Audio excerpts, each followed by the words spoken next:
Dungeon 48 people. That's 24 million. So of those 40 million people that love immersing and have trouble with it, 40 million people say that immersion is the most important, and they say that it's troubling. This is for you. Mm-hmm. And tonight we're going to talk about to those specific 24 million that think that the rules to promote realism, this is for you. And we're going to talk about weather in Dungeons & Dragons. So, weather. Imagine the way I look at it is, where are you in the world? What's your world? Are you a desert? Are you in the forest? Are you in the mountains? What's the weather? How do you use weather to sort of build a immersive world that your players can move around in? And I would just look up stats. Like, for example, forests, not like jungles, but forests, it rains 20 to 30% of the time. So if you're going to head out into a forest and you want some sort of so your players to be somewhat immersed and help them get into it, maybe relying on some real world logic. It's not always going to be nice out. Maybe you roll your dice when you roll and get set up in the encounters and whatnot. As a day gone by, maybe you roll 30% of the time it's supposed to rain, It's supposed to drizzle, and you can go in and look at other things. What about you? Weather in your games that you've played? Well, I always love to add little bits of weather in there, but I don't like to, unless the environment calls for it, like you're going into a rainforest. I like to have it just sprinkled in there, so I would often think of the extreme cases of weather in this region, or in whatever adventure. Say, I know a game I go back to all the time, Icespire Peak. It's the area starts to get cold around, so extreme weather for that would be blizzard, ice storms, and avalanches and other things. But I love to throw in those elements of the extreme weather because that's what feels like it would throw off your adventure and really bring you into the environment of this environment is fighting you, not some monster. Oh, yeah.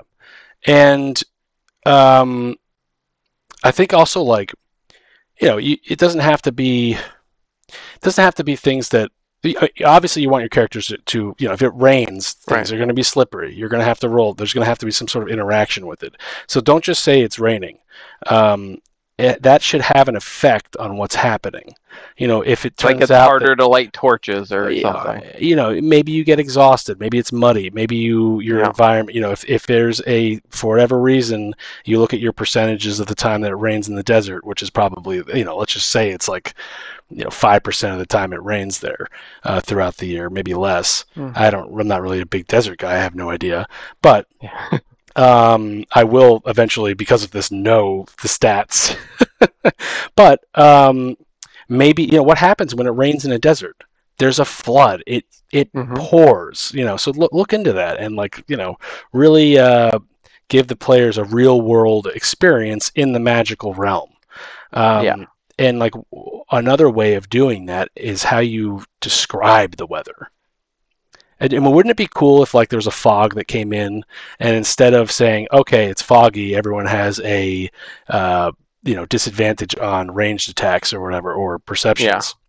Yeah. Wouldn't it be nice if and I just copied this, the humid air clings to your skin as a heavy fog rolls in, dampening the sounds of your footsteps, and then hazy, describing it like that, and just look it up. It's easy to do.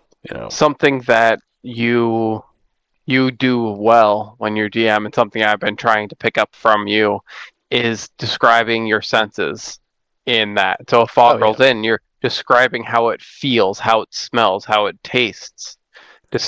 That really brings you into that moment of putting the player exactly where you want to put them. And me, I love senses. And immersion and senses go hand in hand. So obviously, I was doing some research about the immersion stuff, and it's like cell phones and things at the table and whatnot. That's obvious. But it's what can you do as a dungeon master to increase that sense at the table? Obviously, dim lights and everything like that, but it's like how you talk and the senses of the players. So what you're saying is, Chris, it's raining. How do you feel? Well, how does your character feel? How does your character get wet while he's standing in the rain? Right, and your owl character. Well, I'm sure that the owl is not going to have a great time when it's raining. No, you're like, I'm gonna throw my hood up. My owl's gonna tuck under my coat, and we're gonna be snuggled in around, barely peeking out. And if you're like quick to think and stuff like that as a DM, the type of race that the person is, the type of, maybe the orc doesn't care that it's raining at all, or doesn't care that it's cold, but an owl creature or a lizard might have a little bit more of like a defect, a response to that, right? So weather, I think, is a great tool to use to bring, I guess, increase immersion. What would you say is a good example of that? Like, from, let's say I got Doomhand, like weather-wise. I'm trying to think of one. We had some. we had some weather storms on the water. On the boat, yeah. Yeah, so like a tornado, a hurricane comes, big waves crash. Like, how does that affect your thing? Sandstorm in the desert. How does that? Are you guys running away from the storm? Does it create some sort of urgency? All of these things add up, and it's just a simple thing of a storm showing up. A great example.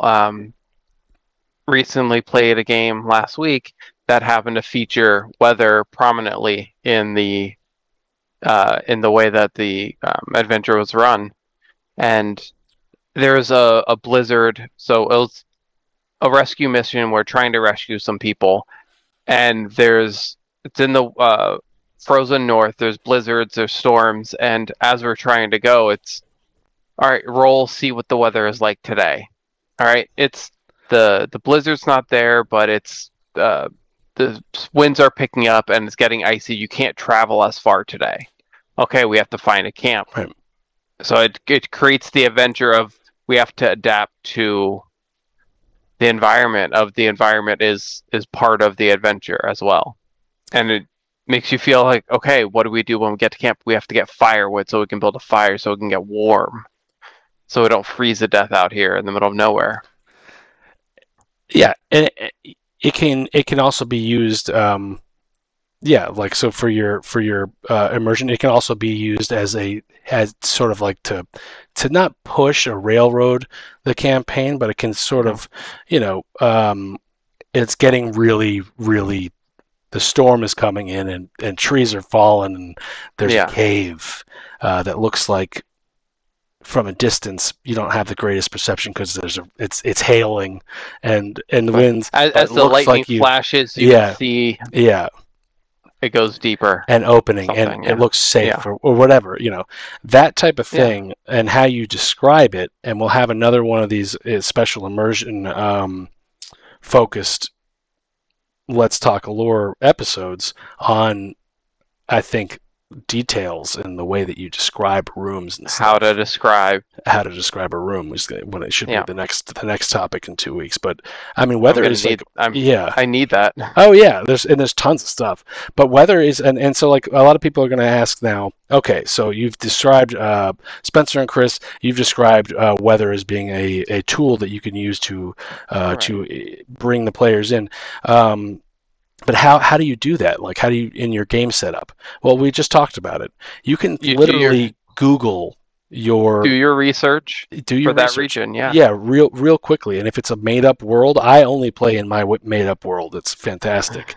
But I want to have it be have that logical sense. It's not just going to. You can also look for just real-world analogs. So if you have a desert area, you're like, all right, let me look up desert stuff. Right. Yeah, and it doesn't have to be on the forefront. It's there to help push it along. So most of your days might be beautiful and sunny, and then you get a couple occasional ones that are stormy or and then crazy things can happen. Well, you could climb up, and it also could be a way, a nice, like, instead of saying, weather can be used to randomly give your players items. Well, it's storming out. The last storm, it was really bad in the forest and trees fell, and you guys noticed that there's an adventurer who's trapped and who had passed, and he's got an umbrella. Or like something like you see something glinting on his hip, right? Or you're climbing a mountain, there's ice and it's snowing, and you see someone frozen in ice. Yeah. So when you do that, I think that like the players are going to say, okay, so now this dungeon master, and you should tell the players, okay, weather is going to be a rule. It's going to affect you. So if you do have a quest that's like go up to the mountain, and that the mountain has winds, and you're in a windy region or whatever, maybe you guys are going to go shopping for specific items that help you stay to the ground, and that itself is the goal. If the players are like going to purchase and find items that help them with the weather in your game, perfect. You've succeeded. Yep, absolutely. And so that's what I had to say about the weather. And I guess the fact that I know that cold weather clothing in D&D costs 10 gold. I love weather in D&D. Yeah, weather and immersion go hand in hand. I mean, it's pretty simple, and it's hilarious to see like the barbarian who's butt naked because he's got no armor on, raging in a hailstorm, like but he's immune to bludgeoning damage, or he's resistant to bludgeoning damage, like that's pretty good. So Drake's Fantasy. Yeah, Drake's Fantasy, which I just posted on Instagram. So that's the weather. Immersion. Let's talk lore. Roll high, subscribe. Use weather to help bring your players. Dungeon Doom Hands. Let's talk lore. Draw them into the story, into the world.